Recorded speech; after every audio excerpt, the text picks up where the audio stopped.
నమస్తే, welcome to our channel. జ్యూరిచ్లోని Telugu diaspora మీటింగ్లో నారా లోకేష్ చేసినటువంటి కామెంట్స్ ప్రస్తుతం చర్చనీయాంశంగా మారాయి. మరి ప్రజా శ్రేయస్సు కోసం మేము మిసైల్లా వర్క్ చేస్తాం, మా జీపీఎస్ చంద్రబాబు అంటూ ఆయన చేసినటువంటి కామెంట్స్ని ఏ విధంగా చూడాలి, మరోపక్క గుడివాడ అమర్నాథ్పై లోకేష్ చేసినటువంటి కామెంట్స్ని ఏ విధంగా చూడాలి తెలుసుకునే ప్రయత్నం చేద్దాం.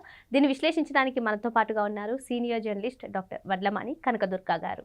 నమస్తే మేడం. నమస్తే అండి. ప్రజా శ్రేయస్సే మాకు ముఖ్యం, ప్రజల ఆశయాలు నెరవేర్చడం మా పైన ఉన్నటువంటి బాధ్యత, మేము మిసైల్ లాంటి వాళ్ళం, మా జీపీఎస్ చంద్రబాబు నాయుడు అంటూ నిన్న తెలుగు డయాస్పోరా మీటింగ్లో నారా లోకేష్ గారు ఇంట్రెస్టింగ్ కామెంట్స్ చేశారు మేడం. మరి అదేవిధంగా గత ప్రభుత్వ హయాంలో ఐటీ మినిస్టర్గా ఏ విధంగా గుడివాడ అమర్నాథ్ కామెంట్స్ చేశారో అవి కూడా ఒకసారి గుర్తు చేశారు లోకేష్ గారు. మరి మొత్తం ఈ కామెంట్స్ అన్నింటినీ కూడా ఏ విధంగా చూడాలంటారు? అంటే 18 నెలలు అంటున్నారు కానీ ఆయన 12 నెలలే, మొదటి 6 నెలలు వదిలిపెట్టేయాలి. ఎందుకంటే మొత్తం విధ్వంసం నుంచి ఈ స్థితికి వచ్చాం మన ఆంధ్రప్రదేశ్. కాబట్టి 12 నెలల కాలంలో 23.50 లక్షల కోట్ల పెట్టుబడులు, 16 లక్షల ఉద్యోగాలు. ఇది జరుగుతుందా? మనం మొన్న చూసాం కదా, ఏపీ నెంబర్ 1లో ఉంది అని.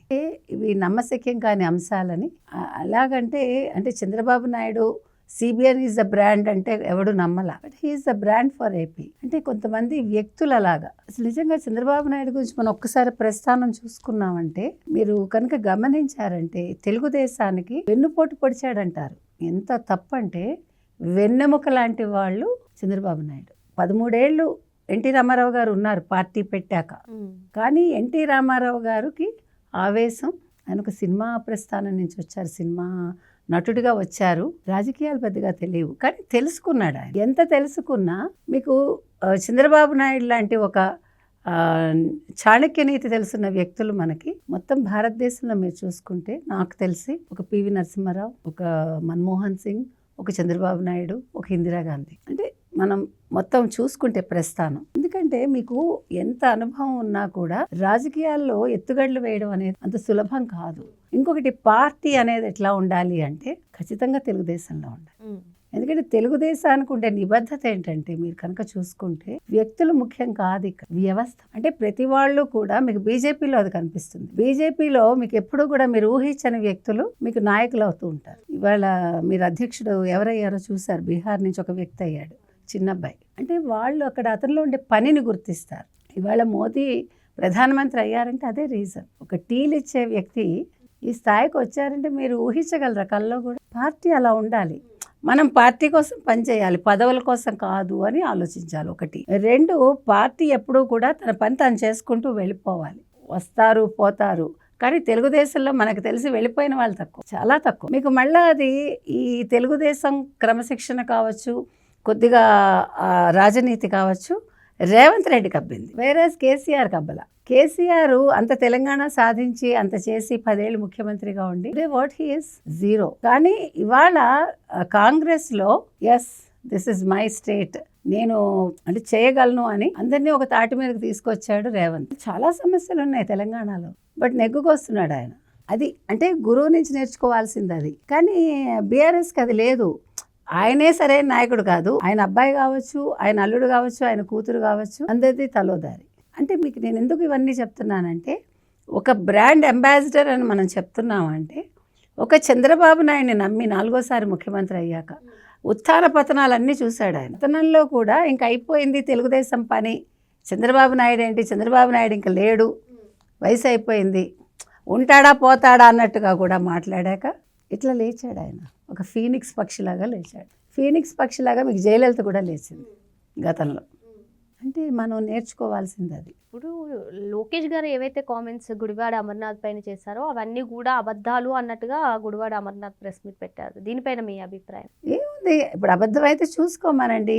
ఇప్పుడు ఇవాళ ఆయన ఏమన్నారు, ఎవరు లోకేష్, చలి ఎండ వాన ఏదైనా ఉంటుంది. ఇప్పుడు పని చేసేవాడు వాతావరణం కాదు ఆలోచిస్తాడు, పనికి వాతావరణం అనుకూలంగా ఉందా లేదా అని, శరీరానికి అనుకూలంగా ఉందా లేదా కాదు, అవునా? ఇప్పుడు మీరు వెళ్తున్నారు జ్యూరిక్కి, ఎందుకు వెళ్తున్నారు? అక్కడ తెలుగు వాళ్ళని కలిశారు. అక్కడి నుంచి మీరు ఆయన ఏం చెప్పాడు ఇవాళ, లోకేష్ ఏం చెప్పారు, గత మేలో మేము వచ్చాము, ఇక్కడి నుంచి మా ప్రస్థానం మొదలైంది, మా గ్రోత్ ప్రస్థానం ఇక్కడి నుంచి మొదలైంది, మేము ఇక్కడి నుంచి దావోస్ వెళ్ళాము, ఇవాళ ఇన్ని లక్షల కోట్ల పెట్టుబడులు తెచ్చుకున్నాము, so you people are the brand ambassadors of AP అన్నాడు. That is what required. మరి గుడివాడ అమర్నాథ్ ఇవాళ అలా చెప్పగలడా? ఓకేనయ్యా నువ్వు చలి అనలేదు, పోనీ గిలి అని పడుకున్నావు అనుకుందాం. పోనీ నువ్వేమైనా తెచ్చావా? నువ్వేం తెచ్చావు? ఏం చెప్పావు అసెంబ్లీలో? బొబ్బట్లు ఒక ఎంఓయు, అల్లం వెల్లుల్లి పేస్ట్ ఒక ఎంఓయు, పచ్చళ్ళు ఒక ఎంఓయు. మీ జగన్మోహన్ రెడ్డి ఏం చెప్పాడు? స్ట్రీట్ ఫుడ్స్ ఇదా? ఇంకేమన్నాడు ఇవాళ లోకేష్? అదేగా అన్నాడు, మేము ఇక్కడికి వచ్చాము, కంపెనీలతో మాట్లాడతాము, ఈలోగా వాళ్ళు మెయిల్ పంపిస్తారు, ఏపీకి రాకండి, ఇక్కడ పెట్టుబడులకు అనుకూలం కాదు అంటారు, మేము తీసుకెళ్తాము, తీసుకెళ్ళాక లేదు ఇది మా వల్లే వచ్చింది, మాది ఈ క్రెడిట్ అంటారు, క్రెడిట్ చోరీ అన్నాడు. అంటే ఎంత నీచంగా వైసీపీ వాళ్ళు ఆలోచిస్తారు. అది కాదు కదా. నేను ఇవాళ కూడా చెప్తున్నానండి జగన్మోహన్ రెడ్డికి, ఆయన విజయసాయి రెడ్డి చెప్పింది మనం మాట్లాడుకున్నాం, కోటరి నుంచి బయటికి రాను. ఎప్పుడు మనిషి 4 గోడల మధ్య ఉండిపోతే అతని కళ్ళు ముక్కు చెవులు పనిచేయవు. అతని పక్కనుండే వాళ్ళ కళ్ళు ముక్కు చెవులే తన కళ్ళు ముక్కు చెవులు అనుకుంటాడు. వాళ్ళ మెదడు ఏం చెప్తే ఇతను అదే పాటిస్తాడు. అలా ఉండకూడదు. నాయకుడు ఎప్పుడూ కూడా వెళ్ళిపోవాలి అలాగా జనాల్లోకి. మీరు ఇవాళ రోడ్డు మీదకి వెళ్ళాక అక్కడ ఎవరో ఉసిరికాయలు అమ్ముతుందో అనుకుందాం, వెళ్ళి తినాలి, కూర్చుని కబుర్లు చెప్పాలి, తెలుసుకోవాలి. ఎలా ఉన్నావా, ఏం చేస్తున్నావు, నీకేం కావాలి, నువ్వు సంతోషంగా ఉన్నావా లేదా. దట్ ఇట్ సెల్ఫ్ అది ఎంత దాని ఇంపాక్ట్ ఉంటుందంటే, తను వెళ్ళి తన కుటుంబంలో చెప్తుంది, నా కుటుంబం ఇంకో 10 కుటుంబాలకు చెప్తే. నేను అనేది ఏంటంటే, మీరు ఎకనామిక్స్ తల్లి దగ్గర నేర్చుకుంటాం మనం, అర్థమైందా? కానీ రాజకీయం తండ్రి దగ్గర నేర్చుకోవాలి. పంపకాలు అక్క చెల్లెల దగ్గర నేర్చుకోవాలి. మనం తెల్లారు లేచి కొట్టుకుంటాంగా అక్క చెల్లెలో, చిన్నప్పుడు మరీ కొట్టుకుంటాంగా, అగో నీకు ఎక్కువ వచ్చింది, నాకు తక్కువ వచ్చింది, ఇదే గోల్ ఉంటుంది ప్రతి ఇంట్లో. అగో దానికి ఎక్కువ టిఫిన్ పెట్టావు, లేకపోతే దానికి ఎక్కువ ఇది ఇచ్చావు, దానికి మంచి గోవను కొన్నావు. తమ్ముళ్ళు కూడా ఏడుస్తారు, అన్నలు కూడా ఏడుస్తారు, అగో దానికి బంగారం కొన్నావు, నాకు కొనలేదు. ఇవన్నీ కూడా ఈ బంధాల నుంచి మనం ప్రతిదీ నేర్చుకుంటాం. That is what life. వ్యాపారం అంటే ఏంటి, అంతే కదా. మీరు 10 మందితోటి మీరుండే విధానమే మీ వ్యాపారానికి పెట్టుబడి. మీ మాటలే మీ వ్యాపారాన్ని పెంచుతాయి, మీ మాటలే మీ వ్యాపారాన్ని దించుతాయి. నేను పెద్దలు ఊరికే చెప్పలేదు. సో ఇవాళ అక్కడికి వెళ్తే, దావోస్ వెళ్తే, అంటే నేను అనలేదు అన్నాడు కదా ఇతను, ఎవరు, గుడివాడ అమర్నాథ్, ఒకసారి రివైండ్ చేసుకోమని. పోనీ అనలేదయ్యా అందాం అనుకుందాము, సరే ఏం తీసుకొచ్చావు, ఎంఓయూలేవి చూపిపోని, లేదు నేను వెళ్ళాను తెచ్చాను, ఆ చలిలో వణుక్కుంటూ అని చూపించు. లేదు కదా. జగన్ ఈజ్ నాట్ ద ఏమనాలి, అతను కాదు కదా ఒక బ్రాండ్ అంబాసిడర్ ఫర్ ఏపీ. ఇవాళ అసలు మనం మాట్లాడుకుంటుంటే, ఇప్పుడు ఏపీకి బ్యూలర్ ఫుడ్స్ను గ్రెయిన్ టెక్నాలజీ రావాలని. బ్యూలర్ ఫుడ్స్ అంటే మీకు ఇప్పుడు ఇవి ఉంటాయి కదా స్నాక్స్, ఇలాంటి ఐటమ్స్, తర్వాత బేకరీ ఐటమ్స్, వాటికి సంబంధించి అన్నమాట. వాళ్ళని రమ్మని అడిగారు. తర్వాత గ్రెయిన్ టెక్నాలజీ అంటే ధాన్యం ఉత్పత్తి. అంటే మనకి ధాన్యం, ఇప్పుడు మనకి వంగడాలు, వరి వంగడాలు అంటాం మనం. అంటే వరి ఈల్డింగ్ ఎక్కువ రావడానికి, మంచి ధాన్యం, మంచి పంట బియ్యం, మంచి బియ్యం రావడానికి వాటికి సంబంధించింది కావచ్చు. అంటే టెక్నాలజికల్గా మన భూమి సారాన్ని బట్టి మంచి ఈల్డింగ్ రావడానికి సంబంధించి కూడా కావచ్చు. తర్వాత మన వాతావరణానికి అనుకూలంగా ఎట్లా పంటలు వేసుకోవాలి, వీటన్నిటికీ సంబంధించి ఉంటుందని నేను అనుకుంటున్నాను. సో వాళ్ళని కూడా రమ్మని అడిగారు ఆయన. అంటే ఇప్పుడు మీరు ఒకటి గమనిస్తే కనుక అయితే, గత 18 నెలల్లో 12 నెలల కాలంగా మనం ఎక్కడికి వెళ్ళినా అక్కడ ఏముంది మనం తెలుసుకోవటానికి, లేదు అక్కడి నుంచి మనం ఏ టెక్నాలజీ తెచ్చుకోవాలి, దీన్ని ఎట్లా మనం మన రాష్ట్రంలో ఉపయోగించుకోవాలి, వీటి మీద కాన్సన్ట్రేషన్ మనం చూస్తున్నాం. మీరు గమనిస్తే అది కదా కావాలి. ఇప్పుడు నేను వెళ్ళానా, ఓకే నేను 5 స్టార్ హోటల్లో ఉన్నా, నేను ఏదో చిల్లీ చికెన్ తిన్నాను, లేకపోతే ఇంకేదో తిన్నాను, ఐ ఎంజాయిడ్ మై డే అని ఏ మినిస్టర్ అయినా చెప్పాడు ఇంతవరకు? ఇంకొక మాట కూడా అన్నాడు ఇవాళ మినిస్టర్ అంటే గుర్తుకొచ్చింది, మా మధ్య స్పర్ధ ఉంటుంది అంటే మంత్రుల మధ్య, కానీ మేము పని కోసం కొట్టుకుంటాము. భరత్ ఏమో తిరుపతి ఎకనామిక్ కారిడార్ అంటారు, నేనేమో వైజాగ్ ఎకనామిక్ కారిడార్ అంటాను. అంటే వీళ్ళ మధ్య ఉండే స్పర్ధ చెప్పాడు ఆయన. అంటే మంత్రులుగా మీరు చేయాల్సింది ఏంటి అనేది, మంత్రులుగా మనం మన రాష్ట్ర అభివృద్ధిలో నా భాగస్వామ్యం ఏంటి, నాకు ఇచ్చిన ఈ శాఖలో నేను ఏ రకంగా దీన్ని రాష్ట్ర అభివృద్ధికి నేను అనుసంధానం చేయగలను, ఇవన్నీ ఆలోచించాలి. అది సో ఏ రకంగా చూసుకున్నా ఇవాళ తెలుగు వాళ్ళందరితో ఆయన మమేకమయ్యాడు.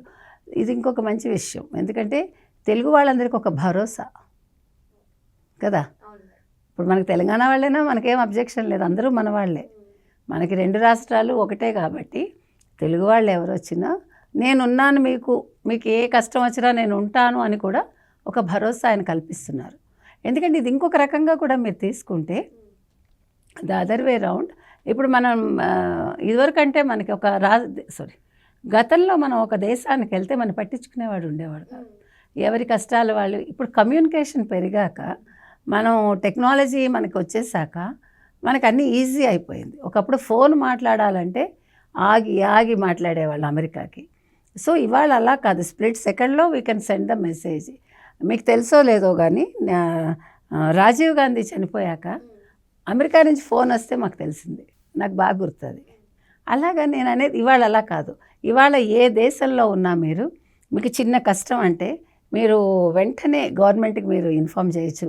ఆంధ్రప్రదేశ్లో ఇమీడియట్గా లోకేష్ గారు చర్యలు తీసుకుంటున్నారు. మన అలా కువైట్ ఇవన్నీ చూసాం, మనం ఎంతోమందిని సేవ్ చేస్తున్నాం. సో ఇది మనకి కావాల్సింది. టెక్నాలజీని మనం మన రాష్ట్ర ప్రజల మంచి కోసం ఉపయోగించడం అన్నమాట. మరో అంశంతో మళ్ళీ కలుద్దాం. Thank you madam. Thank you.